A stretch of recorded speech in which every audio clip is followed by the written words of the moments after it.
Today's episode is the first of a two-part series on New Year's goals.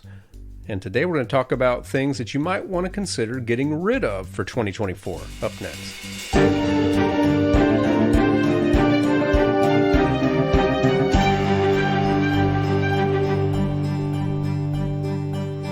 Hello and welcome to the Musician Toolkit, episode number 53.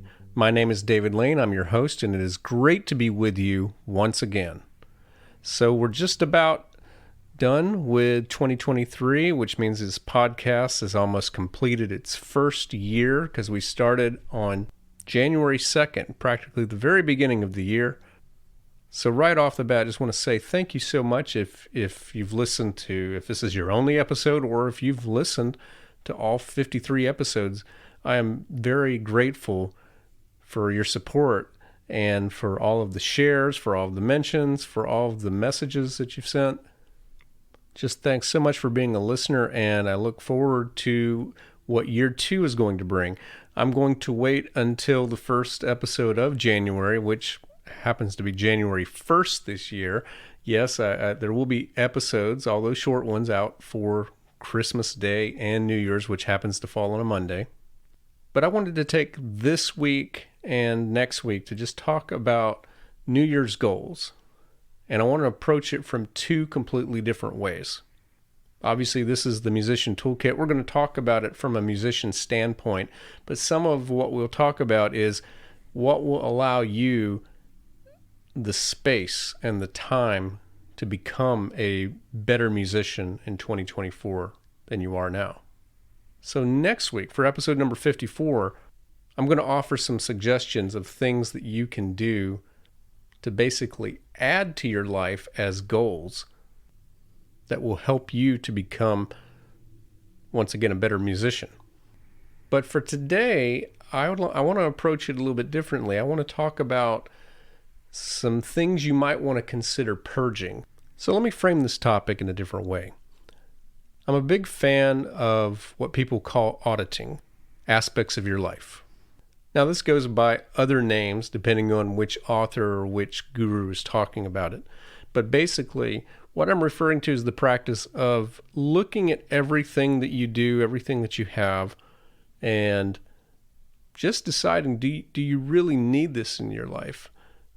And I'm using the term need loosely. We have a lot of things in our life that we don't need, like to survive or anything like that.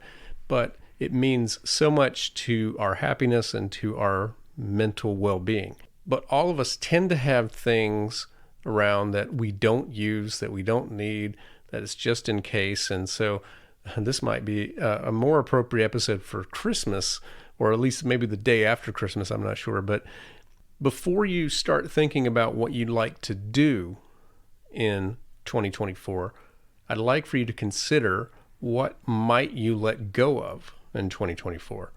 So I'm going to offer a list of 12 suggestions today, 12 categories of things that you might want to consider. Now, I've done several episodes with numbered lists like this already, and off the top of my head, I can't think of any where I would say that it would be a bad idea if you followed every single one. I don't expect you to ever follow every single one. I'm going to say that it probably would not suit your purposes in this particular case to follow every single example. So I just want to say that up front. I don't want you to misconstrue. I'm going to offer some suggestions of some categories, some things that you might want to consider letting go, but I cannot picture a scenario where if you're going to be a musician as opposed to, say, a monk living in a solitary environment, I just can't picture you following all of these. I don't think that would give you any benefit. But I bet all of you could find at least something, maybe 2, 3, or 4 things off of this list that might just give you some more room in your life to free up what we're going to talk about next week. And that's the things that you can add to your life to try to improve yourself as a musician in 2024. So these are in no particular order. And the goal here is to basically get yourself to ask some questions. But I'm going to offer just some questions that you might consider. So the first thing is, and again, no particular order, streaming services. And this can be video, this can be audio. So, Netflix, Prime, Disney Plus. I have two of the more minor ones. I have Canopy, which goes through my local library, which it has more kind of artsy films, some classics, some independents, and some other things, also some documentaries. There's also BritBox for British television. There's Hulu. There's Apple TV. I mean, I don't even have a lot of the others. Like I don't have HBO or Paramount, and it just goes on and on. It's just you can have all of these streaming services. Now, maybe I listed this one first because I'm recording this on December 13th.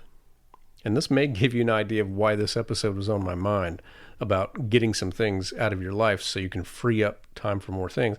But I have always been what I consider to be a movie buff. I mean, I'll just tell you a few things about myself. When the AFI 100 film list first came out in the late 90s, I made a point of watching all of them. With the exception of one film, I have watched every movie that has won the award, the Oscar for Best Picture, the Academy Award for Best Picture. And I will hopefully get around to that soon. But I'm recording this on December 13th. The last time I watched even a single second of a movie or a TV show was Halloween. And it was just kind of my annual rewatching of the movie Halloween. But that's it. Now, my life won't always be this way. I'll have time to start watching some films. In fact, I'm almost determined as I'm going to break the streak tonight. I'm going to stop work today at no later than 6:30, and I'm going to sit down. I'm going to watch something tonight. It might be just an episode of something. But, if I just rattle off what are the streaming services I have, I mean, off the top of my head, we have 6. Do we need 6 streaming services when I'm not watching anything? And then when it comes to music streaming services, now I only have Spotify. I don't use, really anything else. But, some of you may have Apple Music. You may have Amazon Music. You might have Audible. When it comes to audiobooks, I use Libby through my library as well. Now look, as I'm living proof that you can have all these things and they don't even enter your life. But is it possible that you spend more time than you know you need to sitting down and watching things, consuming media, simply because it's there and maybe you want to feel like you're getting your money's worth? Are there some things you could let go of? So again, this is not saying that you should. This is what I'm suggesting you do is an audit. Look at what you have and decide how important it is for you to keep it. Is it something that you need, or is it something that you really want? So the first one was streaming services. The second category that I offer is one that I don't think you'd ever hear anybody else say. This is definitely a sign that is something personal for me, and that is books, or certain kinds of books. How many people have you ever met that have said, I wish that I could read less each year? Nobody says that. Everyone's saying, I wish I could make time to read more. Well, with the exception of 2020, which was an exceptional year in a lot of ways for most people, I've read 100 or more books every year since at least 2006. And just recently, I've found that I'm actually happier going slower, taking less time per day reading, but just kind of focusing on one book and maybe one book and one audio. I've had sometimes like 4 or 5 books at a time and, going at the same time. And so I started thinking, next year, I'll go ahead and share, I think I'm going to do my best to cut my reading number in half. I want to try to get to read about 50 books next year, basically about one a week. And if I look at my scattered lists of books that I want to read that are on things like Libby or Goodreads or whatever, my library's website, my account information there, we're talking well over 1,000 books that I've said, I think I would like to read this. I think it's something like 1,100, maybe 1,200 books. Well, 50 is a small number. In fact, 50 is a number that if I didn't add any more books, It'd take me about another 25 years to catch up with just the list that I have, which kind of tells me that I'm probably not going to catch up on it.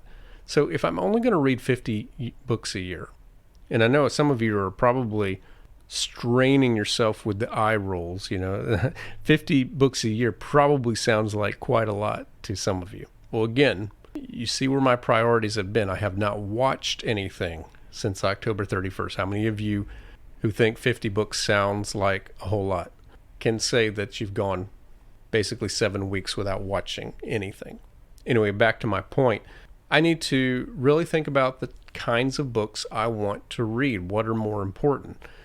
And I know there's a place, and I've really enjoyed them. There's a place for pleasure reading, and I know that I'm going to keep some of my favorite authors that tend to put out at least one book a year. I think I'm going to read those.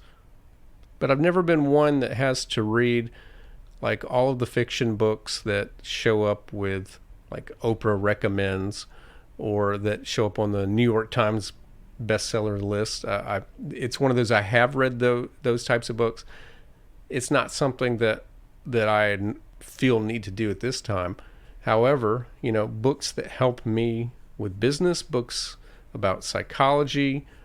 I'm interested in books about science and history. And of course, anything that helps me as a musician. But when it comes to fiction, I think I'm really becoming more interested in just revisiting, or in some cases visiting for the first time, just some classics, some older books with some deeper wisdom. Now, that's just me, but I'm probably going to let a lot of other books go that I've enjoyed before, or I'm just going to be very picky about what I spend time reading. And one of the things I'm probably going to start doing is have a really quick trigger. If a book is not working for me, I'm going to say probably in the first 15, 20 pages, just stop reading it. And I don't care if it's a book that I'm supposed to have read. If I'm not able to get any value from it within 15 or 20 pages, or, I do a lot of audiobooks, so maybe the first 45 minutes, that's it. So this may not apply to a lot of you, but certain types of books. Take time to audit your reading habits. And again, if you're not reading, well, that may be something we might talk about next week. We talk about things to add. The third thing you might want to audit, I just kind of lumped all these together, physical items. Now, not all physical items, but I'm thinking like clothing, knickknacks, maybe like your physical media. And of course, I'm probably thinking about this because we recently moved and we packed everything we owned in boxes, and we're slowly but surely unpacking those. And I know that we thought about, do we really need to keep this before we packed it? But we're thinking even harder about it now that we're trying to find a place for it. And I'm just going to say personally, it feels great to me to load up a box and take it to a thrift store as a donation. Also, I'm getting rid of a lot of paper. I'm digitizing some things. I have a lot of photocopies that I've used in notebooks. I mean, I have the books. I'm going to keep the books they come from. But it seemed really silly for me to have all of these photocopies of it when I could just make digital copies of each one and have them online and use in Fourscore on my iPad, and also save a lot of time, especially for a retirement center where I play an hour concert once a month and do a different program each month. My routine has been to take all the things out of the folder from the previous month, put them back in their slots in these file folders I have, and then find the copies I have for the new pieces and go through all of them, find them, put them in order. When I thought, what if I had on a Google Drive file or Dropbox everything, a digital copy of everything labeled in alphabetical order, and then I could just find and import as needed into the various months program and save probably over the course of a year 7 or 8 hours of work. So think about just all the things you want. Like, this is a music podcast, so I won't get too much into the details of like clothing and things like that, but it's taken me a while at times to depart with a shirt that I really liked, even though I knew that there was a hole in it. It wasn't in good condition anymore. And I'm not the type of person, I'm not going to be sewing up any holes or anything like that. I am not crafty like that. So are there physical items that you just don't need and you don't really truly want anymore? Okay, so the fourth thing is, let's actually bring this to music. Let's talk about musical instruments. So yes, I did an episode a few months ago with Eric Perotti talking about how to add to your instrumental collection. And he was one of two guests I had who said that they have more than 100 instruments. I've also mentioned before that several years ago, I made what was a tough decision at the time, but I've only felt peace about it ever since then. And that was to sell my French horn that I had had since 1992, maybe 1993. It was one of those years we got it. And I sold it, I think it was in 2016. So at least 24 years that I'd had that instrument. And I won't get into all of the decisions that went in, that I weighed as whether or not to keep it or whether or not to depart with it. But, one of them just had to do with, it was taking up a lot of space and I wasn't playing it. I had great memories of it, but I just was not playing French horn anymore. We've had a few other instruments that we've departed with. Just, there were ones we had. It was nice to say we had them, but we didn't need them just to say that we had them. Okay, the fifth thing you might want to audit. Again, this won't apply to all of you. And this is pretty funny that I'm even recommending it, but podcasts. Now, I hope that you'll keep the Musician Toolkit in your feed and continue to listen to it, but is it perhaps one of dozens of podcasts? Because I know for me, that's been the case. I don't know how many dozens of podcasts I've added to my saved shows list. Now, a lot of them aren't active anymore, so I don't get maybe that many. But, recently there are some podcasts that maybe it's had a change of who's hosting, or it's had a change of like what is their priority in terms of content, or just something about it that just isn't speaking to me anymore. And simply by hitting unfollow, I can just remove that from the list. And I can also decide, when it comes to podcasts, there's just a few types of podcasts that I really want to focus on right now. The thing I want you to keep in mind with all this is that you don't have much time. I hope that you are really valuing your time as a precious asset. If you are sleeping the 7 to 8 hours per night that most doctors recommend, and if you're taking even a combined hour to sit down and eat, and if you're taking 1 or 2 hours of commuting, so what are we up to? 10 hours now. If you're working 8 hours a day, we're up to 18 hours. So I don't know if I've accounted for everything, but when it comes to spending time with your family, your friends, and doing any kind of recreation, you're talking about an average of about 6 hours a day. And that's really not a lot, especially if you have a whole lot of things competing for your time. And, you probably don't live, well, let me say, I suspect that most of you probably don't live in just an enormously huge space. You probably have things taking up space that don't need to be there. Number 6, YouTube channels. YouTube is full of so many things, so many fun things to watch. I think this was one of the things that I added this year. I really got into just subscribing to a lot of things. I remembered how much I really liked geography, and I started watching this one guy. I think it's called Real Life Lore. Some really impressive videos, and of course, guess what? His videos have gotten longer. But the YouTube algorithm is really good, and it recommends, if you like that, you should try this, and you should try this. And I think I've added most of them, at least a few episodes here and there, or a few videos here and there. And it's just too much. I need to go through my watch later list and purge it and find the things that I really want to watch, or that I feel that I really need to watch. Okay, I'm halfway through the list. Number 7.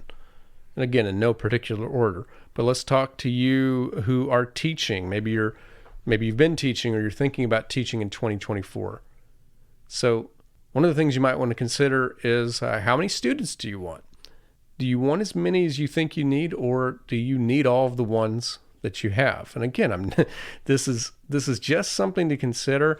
Please don't say to anyone that David Lane of the Musician Toolkit says that you should get rid of some students. What you might want to consider, especially if you have vacancies, is do those vacancies need to be open? Or can you reorganize your schedule to be more efficient with your time?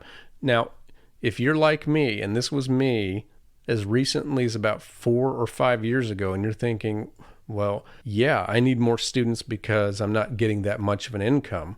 Well, let me offer 2 solutions that you might consider.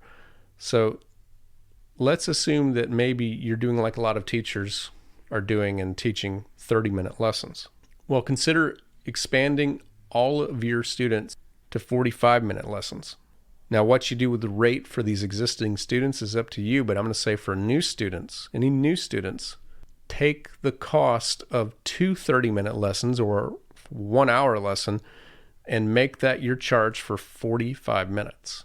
Now, I've met one teacher that told me they tried 45 minutes, it didn't work for them.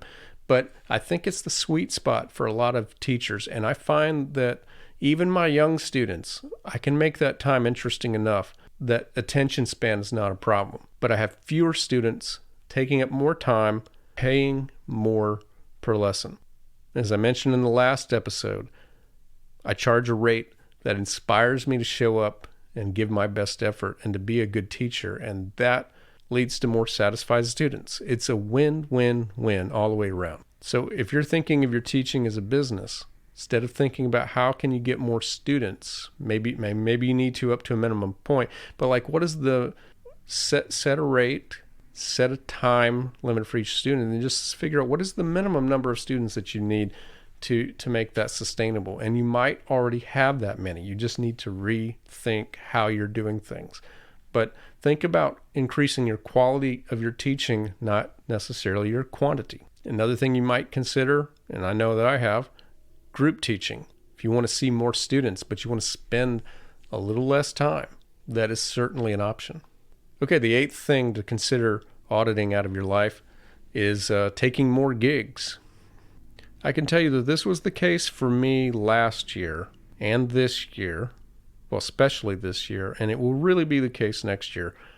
Back in 2019, I was involved as a music director or keyboardist in 11 different shows, almost one a month. This past year, I only did 2. I have one that I know that I'm doing early in 2024, and I might do one more, but that's pretty much it. That's kind of my limit in terms of involvement, because in musical theater, it takes up a lot of time, not just in, having multiple shows, but in all of the rehearsals leading up to it. I know so many people who would never consider reducing the amount of time that they spend in theater. It's very important. For me, a little goes a long way. So you may also want to consider, as a professional musician, thinking about how much you charge and not accept gigs that are below that. Because the thing that I have found to be really stressful in recent years is what another podcaster calls golden handcuffs. And that's when you're just so busy because you have to be busy to stack all these fairly low-paying projects together to make enough money that you don't have time to go pursue the things that you really want that could make more of a difference in your life. So this takes a lot of courage. So choosing what kind of gigs you may want to say no to, and having confidence in yourself to charge a higher rate in 2024 than you were in 2023. In some cases, maybe a lot higher. Okay, so a few more things. The 9th thing you might want to consider auditing is restaurants. This is something that's on my mind because I'm walking distance within more than 20 restaurants. Like, that is to say, like a mile or barely over a mile away is about 20-something restaurants. And so it's just so fun. I love to walk. I love to eat. But this is an expensive choice to go about food. Much more than, going to the grocery store or even subscribing to a service like we do that's a meal prep service, that comes to our house once a week. So when we start thinking about next week, things you may want to add for 2024, well, I'll go ahead and spoil. Some of them may be things that you can do to invest in your musicianship. So like things that you can buy, and where does that money come from? It comes from money that you're not spending on something else. So, streaming services is one of those things that you may consider cutting back on, but also restaurants. Can you make restaurants more of a special occasion? Can you make it like if you tend to eat out a lot by yourself, can you make it something that you really only do as part of a social setting? So when you're out with friends or when you're out with family. All right, here's another musician-specific goal, something to consider auditing. How about your repertoire goals? This may sound a little controversial, but most pianists do not need to learn every single piece by Chopin. You don't need to learn every sonata that Beethoven wrote or Mozart wrote. Now, if you are a professional pianist who records in the studio regularly, maybe you do, but I promise you that even your top professionals, there are pieces that have been written that they know about that they just haven't gotten around to. I had an adult student for 17 years, and I often marvel at his approach. He was a true intermediate student. He was the type of student who should be playing like the Opus 36 Sonatinas set of Clementi, his 6 Sonatinas. That's where he was. That was the type of piece that if he practiced 4 to 6 to 8 weeks on one of those, he could get it to sound pretty good. He could get really comfortable with that. But he was an adult student. He was actually probably about 20 years older than I am. And he told me one day he came in with the Iberia Suite by Albanese, which is a much, much harder piece of music. And he said, I want to learn music like this. This is music that makes me want to practice. I know it's beyond what I should probably be practicing, but it's what I'm willing to do. I'm just not interested in Clementi Sonatinas. And he practiced one of those pieces for 2 years before he got it to a point to where he liked it. But he enjoyed those 2 years. So I guess what I'm asking you to consider is look at your repertoire goals and what do you really want to learn? If it's something you really want to learn, but it might take you the whole year to learn it, or it might take you more than next year to learn it, but you really want to learn it, put that in your list. And if it's just something, just a placeholder, and you don't really have like a performance opportunity or a recording opportunity to use it, consider whether or not you need to be spending your time practicing it. All right, the 11th thing you might want to consider auditing are the people in your life. We hold on to a lot of people that we've known, and this is something that I can say for sure, that I am absolutely not the same person that I was 10 years ago, and I'm definitely not the same person I was 15 or 20 years ago. But I have people that I've known in my life for 15, 20 years, and I've known since then. And social media almost encourages you to like collect people in terms of statistics. Like the more you have, the merrier.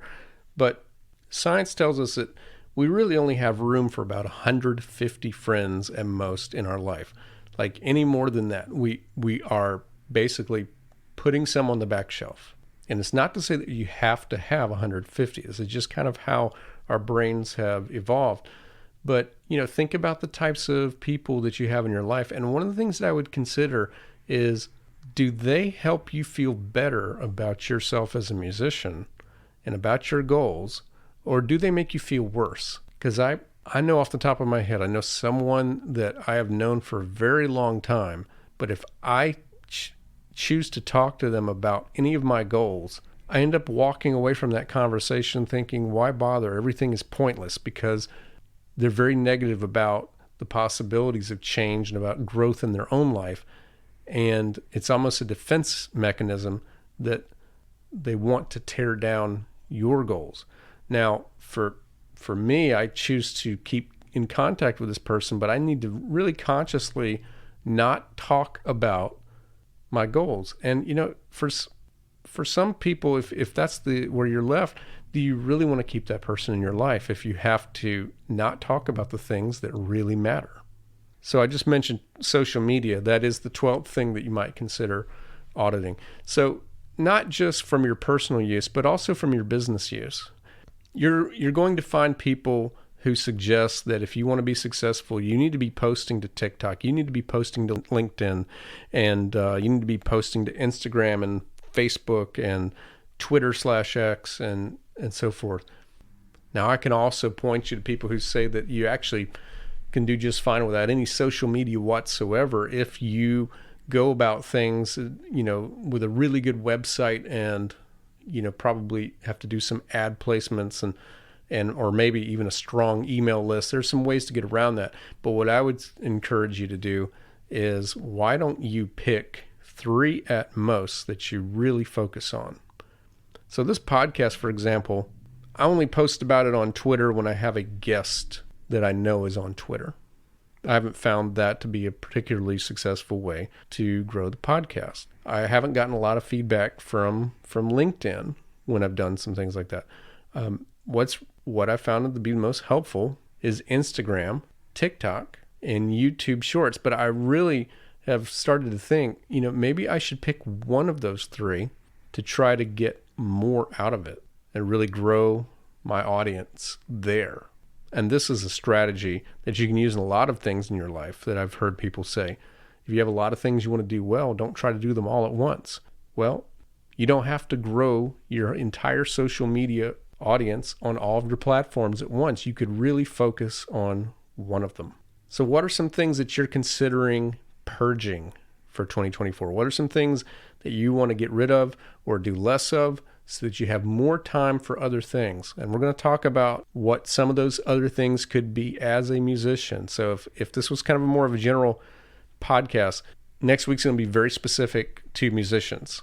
But if you're not a musician, I think you'll still get something out of it. So this was surprisingly longer than I thought it would be, and I'm going to go ahead and wrap up here. Just want to encourage you, if you have a studio of any kind, consider checking out Fonz. It's a way that might help you lose some of the time that you spend in admin and in scheduling, and to have more time for doing other things with your teaching.